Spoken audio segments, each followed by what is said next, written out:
Pahag ng Panginoon, buong bayan ngayon'y nagtitipon upang pagsaluhan ang kaligtasan, handog ng Diyos sa tanan. Sa ngalan ng Ama, ng Anak, at ng Espiritu Santo. Amen. Sumainyo ang Panginoon. At sumainyo rin. Mga kapatid, aminin natin ang ating mga kasalanan upang tayo ay maging marapat gumanap sa banal na pagdiriwang. Inaamin ko sa makapangyarihang Diyos at sa inyo, mga kapatid, na lubha akong nagkasala sa isip, sa salita at sa gawa at sa aking pagkukulang. Kaya'y sinasamo ko sa mahal na Birheng Maria, sa lahat ng mga anghel at mga banal, at sa inyo, mga kapatid, na ako'y ipanalangin sa Panginoong ating Diyos. Kaawaan tayo ng makapangyarihang Diyos, patawarin tayo sa ating mga kasalanan, at patnubayan tayo sa buhay na walang hanggan. Amen.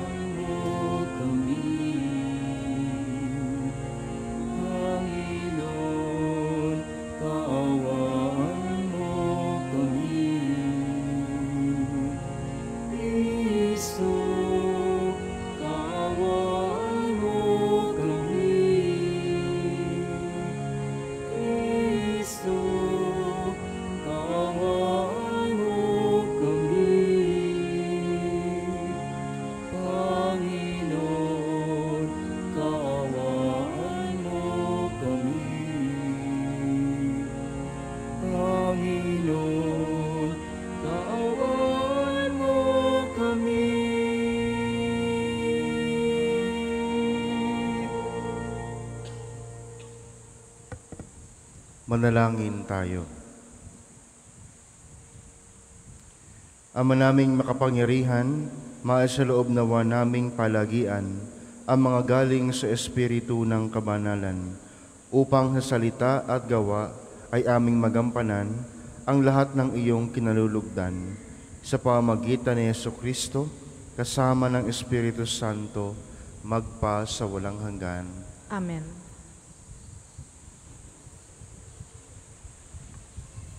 Pagbasa mula sa sulat ni Apostol Santiago. Huwag kayong maghinanakitan, mga kapatid, upang hindi kayo hatulan ng Diyos, sapagkat malapit nang dumating ang hukom. Mga kapatid, tularan ninyo ang mga propetang nagsalita sa ngalan ng Panginoon. Buong tiyaga silang nagtiis ng kahirapan. Sinasabi nating mapalad ang mga nagtitiyaga at nagtitiis.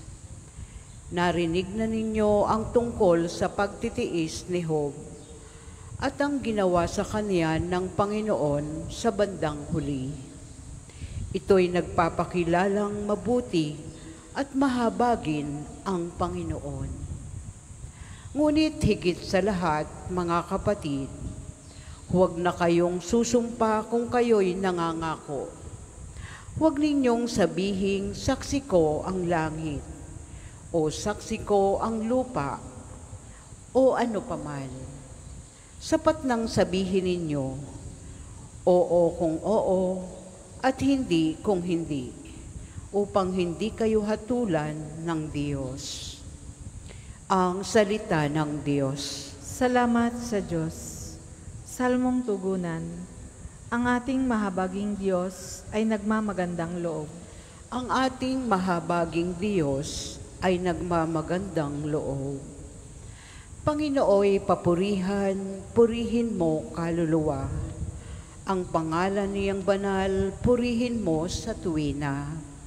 Ikaw, aking kaluluwa, ang Diyos ay papurihan, at huwag mong lilimutin yaong kanyang kabutihan. Ang ating mahabaging Diyos ay nagmamagandang loob. Ang lahat kong kasalanay siya ang nagpapatawad, Ang anumang aking sakit, ginagamot niyang lahat. Sa bingit ng kamatayan, ako ay inililigtas at pinagpapala ako sa pag-ibig niya't habag. Ang ating mahabaging Diyos ay nagmamagandang loob. Kay ganda ng kalooban, mahabagin itong Diyos. Kung magalit ay banayad, kung umibig na may lubos. Banayad nga kung magalit, hindi siya nagtatanim. Yaong taglay niyang galit, hindi niya kinikimkim. Ang ating mahabaging Diyos ay nagmamagandang loob. Ang agwat ng langit at lupa, sukatin may hindi kaya. Gayon ang pag-ibig ng Diyos sa may takot sa Kanya. Ang silangan at kanluran kung gaano ang distansya, gayong-gayon ang pagtingin sa sinumang nagkasala. Ang ating mahabaging Diyos ay nagmamagandang loob. Magsitayo po ang lahat.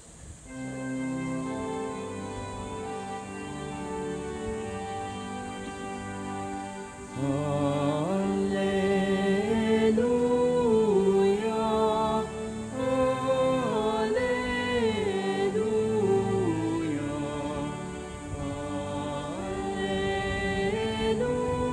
hallelujah,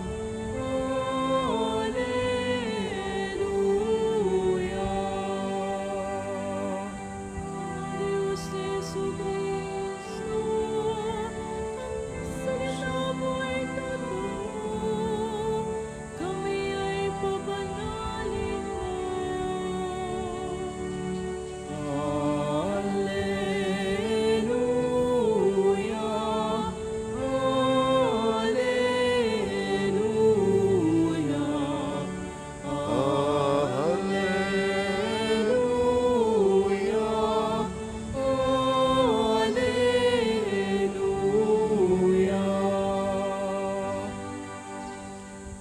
Sumainyo ang Panginoon. At sumainyo rin. Ang mabuting balita ng Panginoon ayon kay San Marcos. Papuri sa iyo, Panginoon. Noong panahong iyon, si Jesus ay nagtungo sa lupain ng Judea at nagtuloy sa ibayo ng ilog Jordan. Muli siyang pinagkalipumpunan ng mga tao at tulad ng dati nagturo sa kanila. May mga Pariseyong lumapit kay Jesus. Ibig nilang masilo siya, kaya't kanilang tinanong, naayon ba sa kautusan na hiwalayan ng lalaki ang kanyang asawa? Tugon niya, ano ang utos sa inyo ni Moises? Sumagot naman sila, ipinahintulot ni Moises na hiwalayan ng lalaki ang kanyang asawa matapos bigyan ng kasulatan sa paghihiwalay. Ngunit sinabi ni Jesus, dahil sa katigasan ng inyong ulo, kaya niyan inilagda ang utos na ito. Subalit sa pasimula pa, nang likhain ng Diyos ang sanlibutan, nilalang niya silang lalaki at babae. Dahil dito iiwanan ng lalaki ang kanyang ama at ina at magsasama sila ng kanyang asawa. At sila'y magiging isa. Kaya't hindi na sila dalawa, kundi isa. Ang pinagsama ng Diyos ay huwag paghiwalayin ng tao. Pagdating sa bahay ng mga alagad naman, ang nagtanong kay Jesus tungkol sa bagay na ito. Sinabi niya sa kanila, ang sino mang lalaking humiwalay sa kaniyang asawa at mag-asawa ng iba, ay gumagawa ng masama sa kaniyang asawa. Siya ay nangangalunya. At ang babaeng humiwalay sa kanyang asawa at mag-asawa ng iba ay nangangalunya rin. Ang mabuting balita ng Panginoon. Pinupuri ka namin, Panginoong Hesukristo. Ang pinagsama ng Diyos ay huwag paghiwalayin ng tao. Alam po ba ninyo na nakapasa na sa third reading ang divorce sa Kongreso? Maraming tumutol pero mas marami ang pumabor.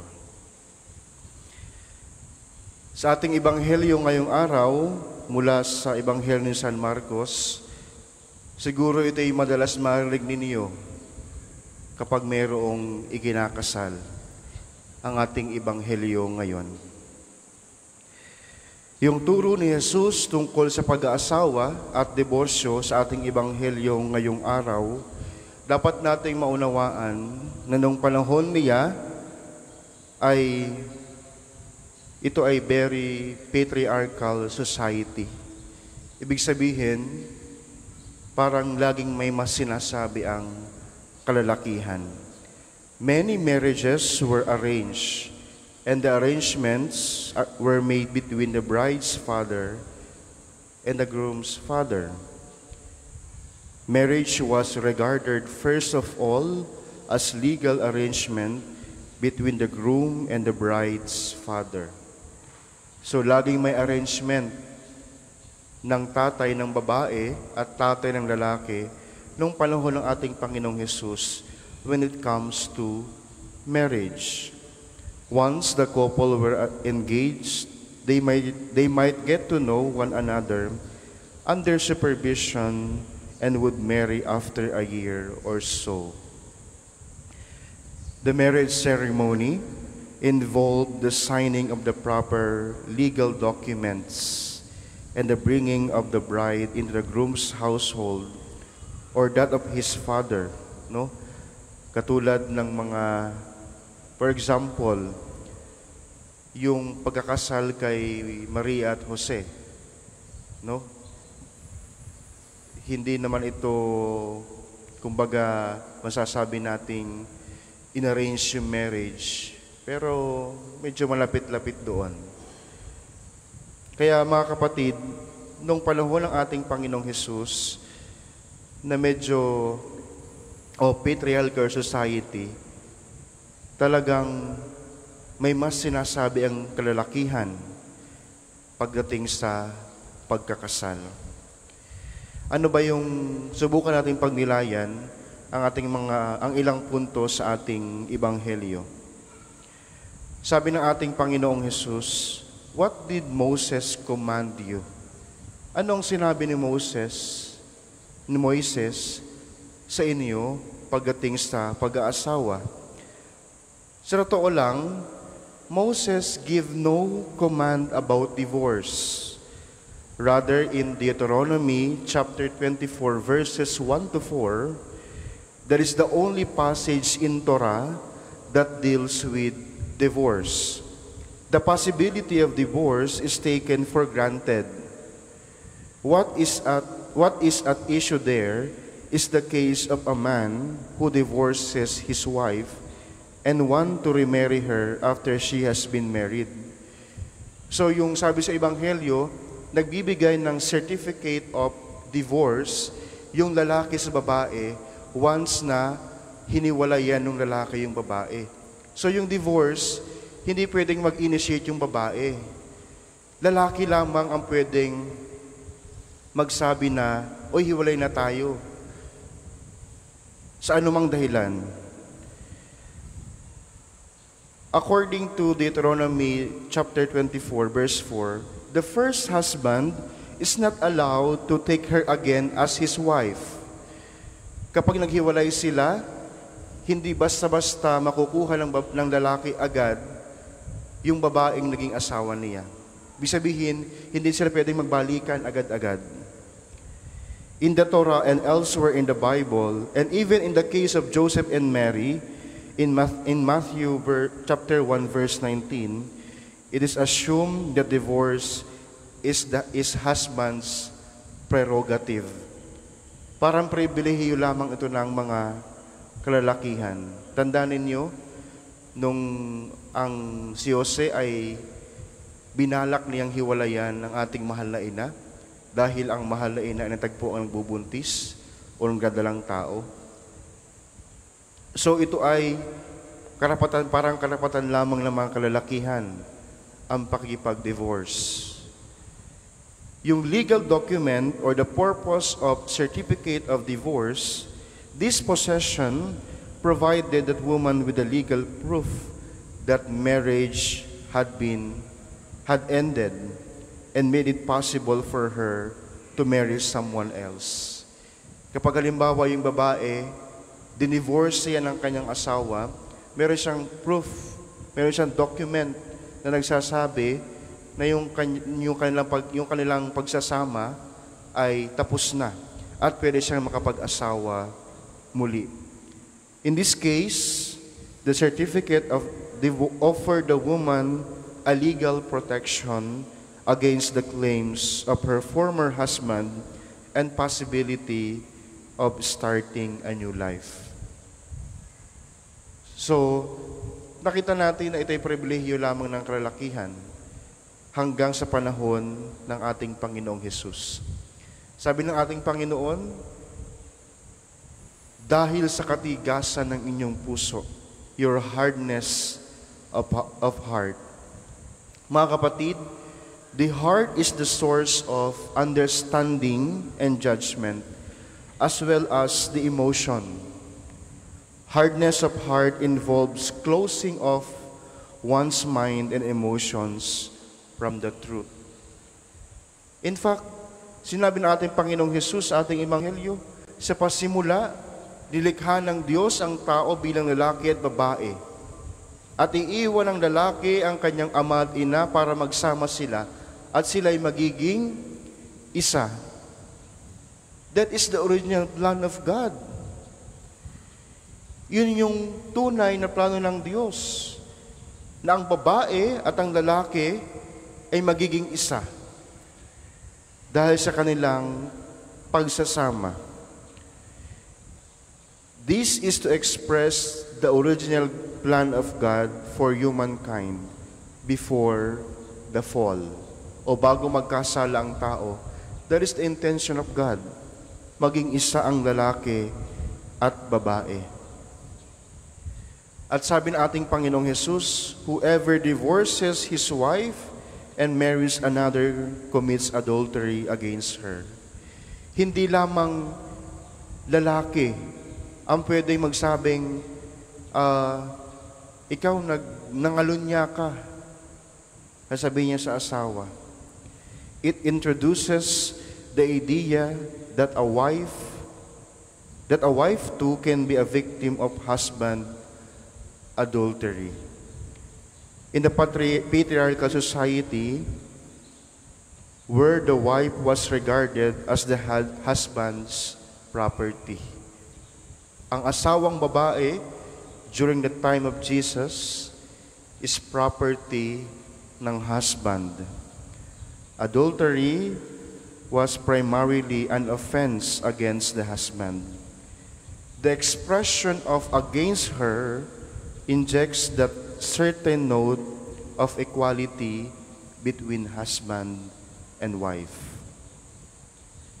Hindi lamang lalaki, according to Jesus' teaching, ang may karapatang magsabing nangangalunya ang kanyang asawa. Ang asawang babae rin ay may karapatang magsabing ang kanyang asaway nangangalunya.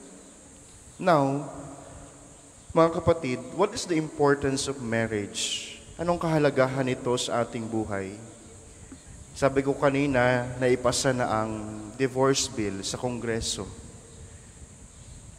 At dapat nating malaman kung anong kahalagahan ng pag-aasawa. Dito nagsisimula ang pamilya. What will happen sa mga anak kung ang mag-asawa ay maghihiwalay? Sino ang unang maapektuhan? Sino ang unang magsasakripisyo? Walang iba kundi ang mga anak. Yung panawagan ni Jesus hinggil sa kahalagahan ng pag-asawa sa ebanghelyo natin ngayon ay panawagan pa rin hanggang ngayon para sa ating lahat. Napahalagahan ng pag-aasawa na nilikha ng Diyos ang tao bilang lalaki at babae at sila'y magsasama at sila'y magiging isa. Dapat nating malaman ang kahalagahan ng pag-aasawa. Hindi lamang ito tungkol sa inyo mag-asawa. Ito ay tungkol sa inyong mga anak, kinabukasan nila. Kung ano ang mangyayari sa kanila kapag kayo ay naghiwalay. Para bang ang daling sirain ng commitment, no? Pag sinabing ayoko na, wala na. Hindi lamang ito tungkol sa ating pagiging relihiyoso, pagiging Pilipino, na sinasabi natin that we are family-oriented. Maging practical tayo. Tingnan natin yung kahalagahan o magiging kinabukasan ng inyong mga anak. Ano ang magiging mangyayari sa kanila? Baka dumating yung panahon na sila rin ay mag-aasawa, wala silang makitang modelo hinggil sa pagpapamilya. Kasi yung pamilya nila mismo ay sira, wasak. Dahil lamang siguro'y sa hindi pagkakaunawaan o simpleng alitan. Kaya sa mga mag-asawa, pakiayos yung buhay natin. Hindi lang ito tungkol sa inyo, kundi tungkol din sa inyong mga anak. Sa mga kalalakihan, huwag naman ninyong pagbuhatan ng kamay ang inyong mga asawa. Sa mga kababaihan, paglingkuran ninyong inyong asawa. Ganon din sa mga asawang lalaki. Alam nyo, lagi kong sinasabi pag ako'y nagkakasal, mga tatay, hindi dahil kayo nagtrabaho, pagdating ninyo sa bahay, uupo na lamang kayo. Pakitulungan lang inyong mga may bahay para sabay kayo magpapahinga. Mga nanay, hindi dahil kayong asawang babae, kung meron kayong pagkakataon na tumulong sa inyong asawa na makapagtrabaho, bakit hindi? Ang usapin ngayon, kung paano papalaguin ang buhay, pagpapamilya, ang inyong mga anak. Lagi niyo silang isipin. Para habang sila'y lumalaki, meron silang magandang modelong nakikita sa inyo. At sila rin, kung mag-aasawa na, papalakihin nilang maayos ang kanilang mga anak. Alam ninyo, makikilala ninyo na maayos ang inyong pagpapalaki sa inyong mga anak kung ang pinipili nilang asawa ay mabuti, mabait. Kung yung pipiliin nilang asawa ay maayos, stable. Sapagkat yun ay nakita nila sa inyo, mga mag-asawa. Nakita nila kung gaano ang inyong sakripisyo. Therefore, pipili sila ng isang mapangasawa na maayos, mabait, at mabuti. Kaya sa ating pagdiriwang ng misa ngayon, dumalangin tayo sa Diyos na liwanagan niya ang ating mga puso at isipan.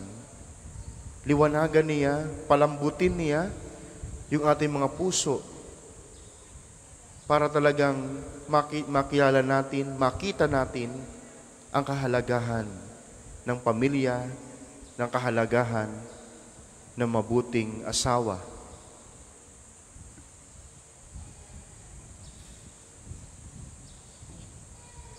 Para po sa mga maghahandog ng sobre, pakihulog na lamang po sa buslo.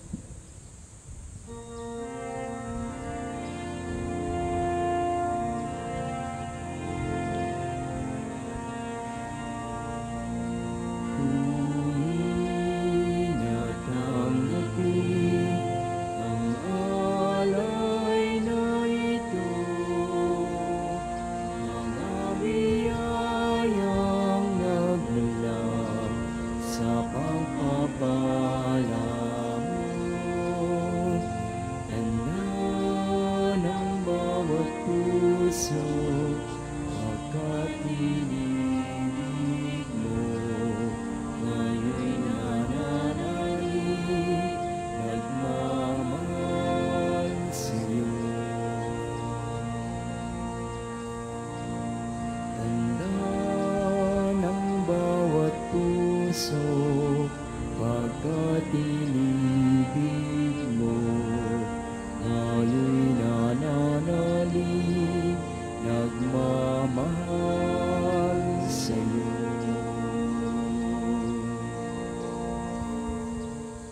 Ang lahat po ay magsitayo.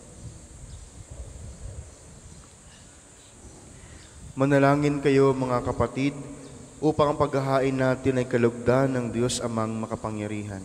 Tanggapin nawa ng Panginoon itong paghahain sa iyong mga kamay, sa kapurihan niya at karangalan, sa ating kapakinabangan at sa buong sambayanan niyang banal. Ama naming lumikha, sa pagganap namin ng banal na pagdiriwang upang ikaw ngayoy aming paglingkuran, hinihiling naming naway mapakinabangan ang aming inihahain sa iyong karangalan sa pamamagitan ni Jesucristo kasama ng Espiritu Santo magpa sa walang hanggan. Amen. Sumainyo ang Panginoon. At sumainyo rin. Itaas sa Diyos ang inyong puso at diwa. Itinaas na namin sa Panginoon. Pasalamatan natin ang Panginoong ating Diyos. Marapat na siya ay pasalamatan. Ama naming makapangyarihan, tuling ang marapat na ikaw ay aming pasalamatan sa pamamagitan ni Jesucristo na aming Panginoon. Siya ang salitang katuwang mo at kapiling, noong ang lahat ay umiiral ay iyong likhain. Siya ay sinugo mo para kami sa gipit palayain, kaya't siya'y kinalingan ng mahal na Birhen na naging kaniyang inang totoo sa kapangyarihan ng Espiritu Santo. Inako niyang sundin ang loob mo at kamtin ang sambayan ng banal para sa iyo.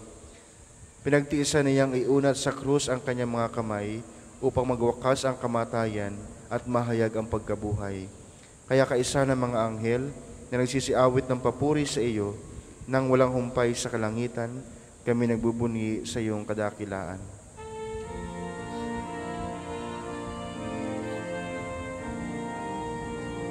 Santo, Santo, Santo, Panginoong Diyos ng mga hukbo, napupuno ang langit at lupa ng kadakilaan mo. Hosana, Hosana, sa kaitaasan. Pinagpalang na parito sa ngalan ng Panginoon. Hosana, Hosana, sa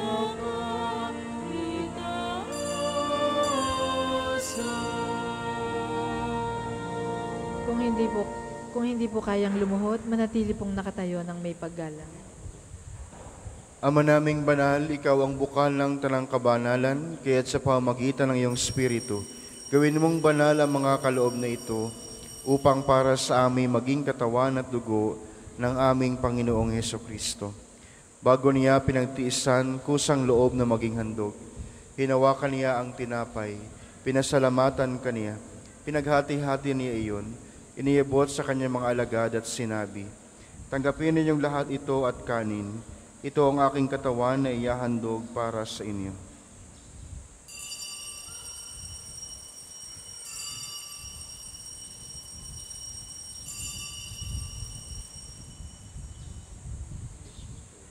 Gayon din naman noong matapos ang hapunan, hinawakan niya ang kalis, muli kaniyang pinasalamatan. Iniabot niya ang kalis sa kanyang mga alagad at sinabi, tanggapin ninyong lahat ito at inumin. Ito ang kalis ng aking dugo, ng bago at walang hanggang tipan. Ang aking dugo na ibubuhos para sa inyo at para sa lahat. Sa pagpapatawad ng mga kasalanan, gawin niyo ito sa pag-alaala sa akin.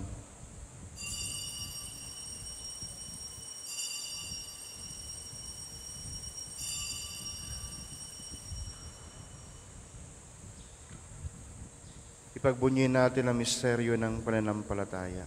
Si Kristo'y namatay, si Kristo'y nabuhay, si Kristo ay babalik sa wakas ng panahon. Ama, ginagawa namin ngayon ang pag-alaala sa pagkamatay at muling pagkabuhay ng iyong anak. Kaya't iniaalay namin sa iyo ang tinapay na nagbibigay buhay at ang kalis na nagkakaloob ng kaligtasan. Kami nagpapasalamat dahil kami iyong minarapal at tumayo sa harap mo para maglingkod sa iyo. Sinasamo namin kami magsalo-salo sa katawan at dugo ni Kristo ay mabuklod sa pagkakaisa sa pamamagitan ng Espiritu Santo. Ama, lingapin mo ang iyong simbahang laganap sa buong daigdig. Puspusin mo kami sa pag-ibig, kaisa ni Francisco na aming Papa at ni Gilbert na aming Obispo at ng Tanang Kaparian. Alalahanin mo rin ang mga kapatid naming nahimlay nang may pag-asang sila muling nabubuhay, ngayon din ang lahat ng mga pumanaw. Kaawaan mo sila at patuloyin sa iyong kaliwanagan. Kaawaan mo at pagindapating kaming lahat na makasalo sa iyong buhay na walang wakas. Kaisa na mahal Birheng Maria na ina ng Diyos, kaisa na San Jose na kaniyang kalis-linisang esposo, kaisa na mga apostol at ang lahat ng mga banal na namuhay dito sa daigdig ng kalugod-lugod sa iyo, may pagdiwang nawa namin ang pagpupuri sa ikarangal mo sa pamamagitan ng iyong anak na aming Panginoong Yesukristo. Sa pamamagitan ni Kristo, kasama niya at sa Kaniya, ang lahat ng parangal at papuri ay sa iyo, Diyos Amang makapangyarihan, kasama ng Espiritu Santo, magpa sa walang hanggan. Amen. Amen. Amen.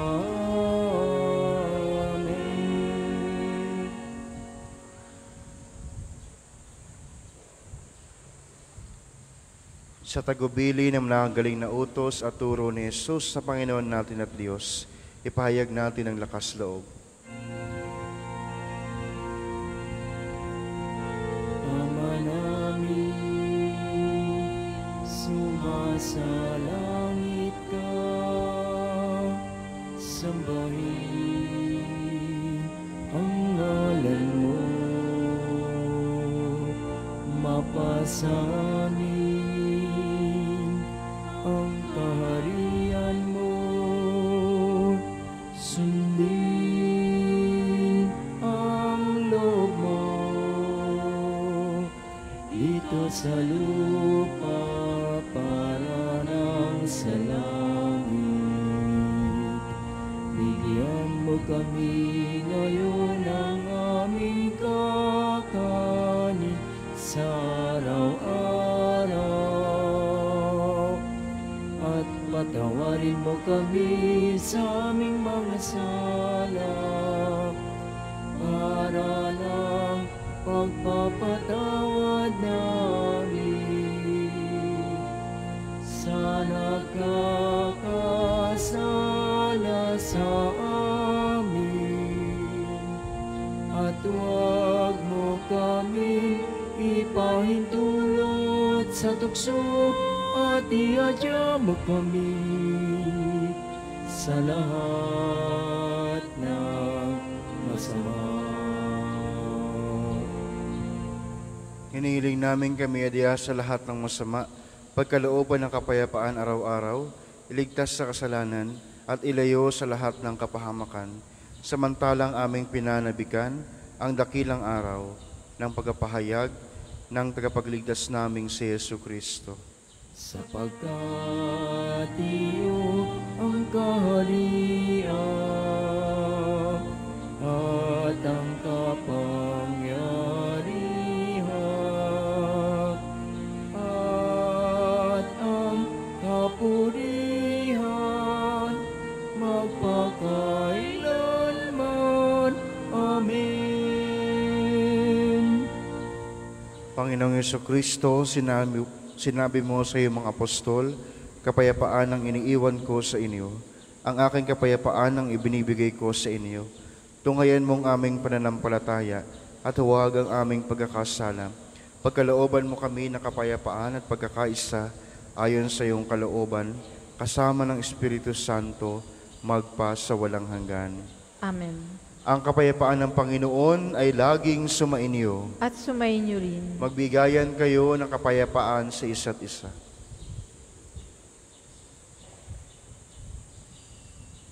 Kordero ng Diyos na nag-aalis ng mga kasalanan ng sanlibutan, maawa ka sa amin. Kordero ng Diyos na nag-aalis ng mga kasalanan ng sanlibutan, maawa ka sa amin.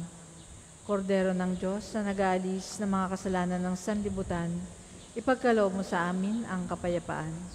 Kung hindi po kayang lumuhod, manatili pong nakatayo ng may paggalang.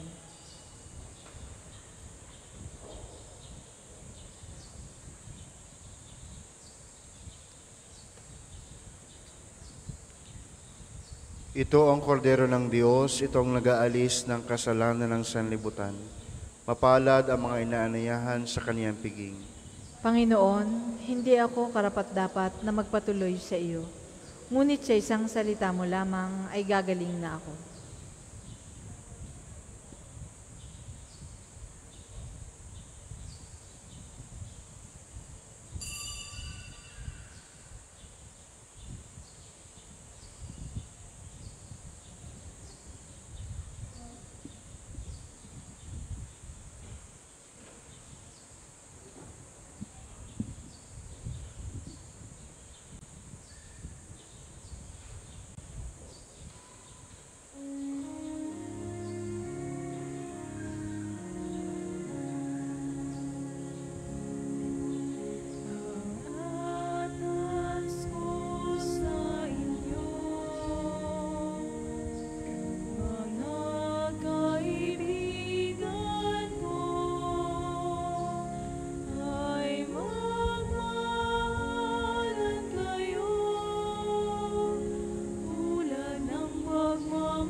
Ang second collection po ay para sa patuloy na pagpapaunlad ng parokya at pambasang dambana ni Santo Padre Pio at para sa mga pangangailangan ng matatanda at may sakit ng mga pari ng Archdiocese ng Lipa.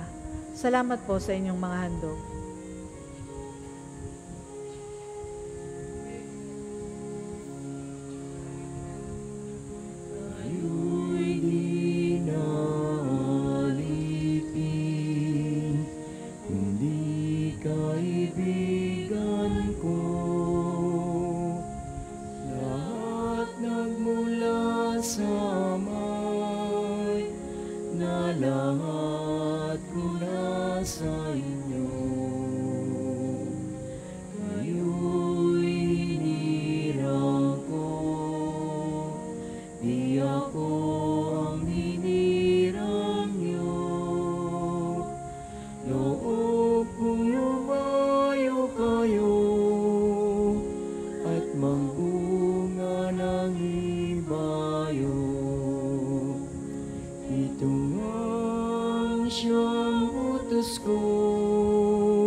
Tayo po ay magsitayo.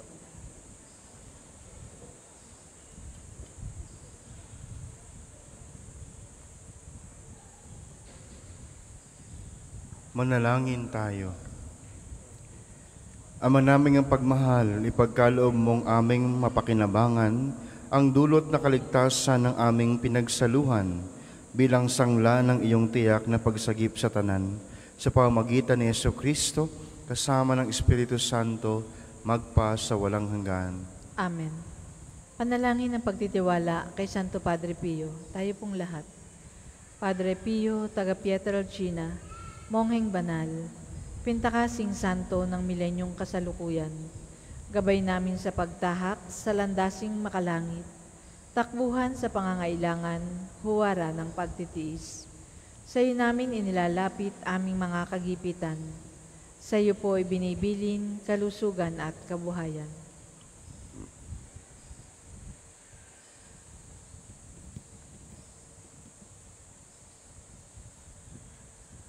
Di man karapat-dapat, kami po ay pagbigyan, bendisyonan at basbasan, maging ganap sa buhay.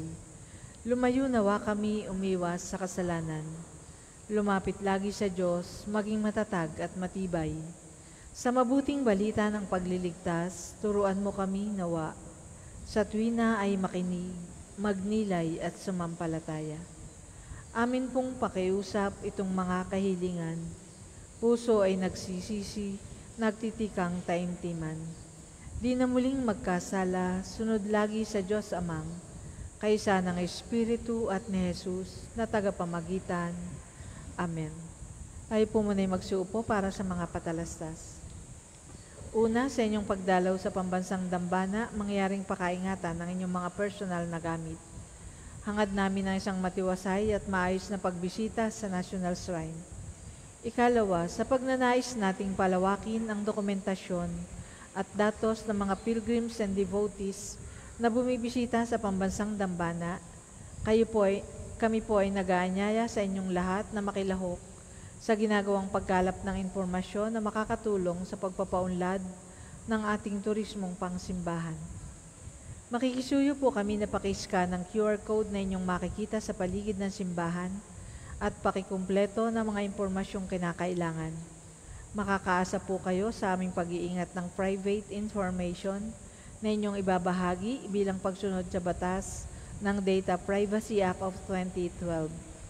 Ang inyong pakikisa ay malaking tulong at susi sa tagumpay ng proyektong ito. 25 ay pagdiriwang ng kaarawan ni Santo Padre Pio. May misa triduo at healing liturgy sa 5 ng hapon hanggang mamayang hapon. Ang misa konselebrada bukas, May 25, ay sa ganap na 9 ng umaga nang susundan ng liturhiya ng pagpapagaling na may pagpapahid ng langis. Kayo pong lahat ay inaanyayahan. Ang susunod pong misa ay sa ganap na 10 ng umaga. Maraming salamat po at mangyaring panatilihin natin ang kalinisan, katahimikan at diwa ng pananalangin sa loob at labas ng ating simbahan. Magsitayo na po ang lahat para sa pagbabasbas ng mga religious articles. Mga kapatid, manalangin tayo sa Diyos amang makapangyarihan upang tayo ay maging kawangis ni Kristo sa taimtim na pagdalangin sa tulong ng mga larawan at mga dasalan. O Panginoong Diyos, Ikaw ang bukal ng pagpapala at biyaya. Ibuhos mo ang iyong bendisyon sa mga gamit na ito sa pananalangin na nagpapaalaala ng iyong kabutihan, kabanalan at pagmamahal sa amin, upang ang lahat ng dumulog at magdasal gamit ang mga ito ay magtamo ng iyong awa at biyaya. Loobin mong tularan nila ang kabanalan at aral ng Panginoon at ng mga santo magpa sa walang hanggan. Amen. Ama namin, sumasalangit ka, sambahin ang ngalan mo. Mapasa amin ang kaharian mo. Sundin ang loob mo dito sa lupa para nang sa langit. Bigyan mo kami ngayon ng aming kakanin sa araw-araw at patawarin mo kami sa aming mga sala para ng pagpapatawad namin sa nagkakasala sa amin. At huwag mo kaming ipahintulot sa tukso at iadya mo kami sa lahat ng masama. Amen. Aba, Ginoong Maria, napupuno ka ng grasya. Ang Panginoong Diyos ay sumasa iyo. Bukod kang pinagpala sa babaeng lahat, at pinagpala naman ng iyong anak na si Jesus. Santa Maria, Ina ng Diyos, ipanalangin mo kaming makasalanan, ngayon at kung kami mamamatay. Amen. Aba, Ginoong Maria, napupuno ka ng grasya. Ang Panginoong Diyos ay sumasa iyo. Bukod kang pinagpala sa babaeng lahat, at pinagpala naman ang iyong anak na si Jesus. Santa Maria, Ina ng Diyos, ipanalangin mo kaming makasalanan, ngayon at kung kami mamamatay. Amen. Aba, Ginoong Maria, napupuno ka ng grasya. Ang Panginoong Diyos ay sumasa iyo. Bukod kang pinagpala sa babaeng lahat, at pinagpala naman ang iyong anak na si Jesus. Santa Maria, Ina ng Diyos, ipanalangin mo kaming makasalanan, ngayon at kung kami mamamatay. Amen. Luwalhati sa Ama at sa Anak at sa Espiritu Santo, kapara noong una, ngayon at magpasawalang hanggan. Amen. Luwalhati sa Ama at sa Anak at sa Espiritu Santo, kapara noong una, ngayon at magpasawalang hanggan. Amen. Sumainyo ang Panginoon. At sumainyo rin. Pagpalain kayo ng makapangyarihang Diyos, Ama, Anak, at Espiritu Santo. Amen. Tapos na ang misa, taglayin ninyo sa inyong pag-alis ang kapayapaan ni Kristo. Salamat sa Diyos.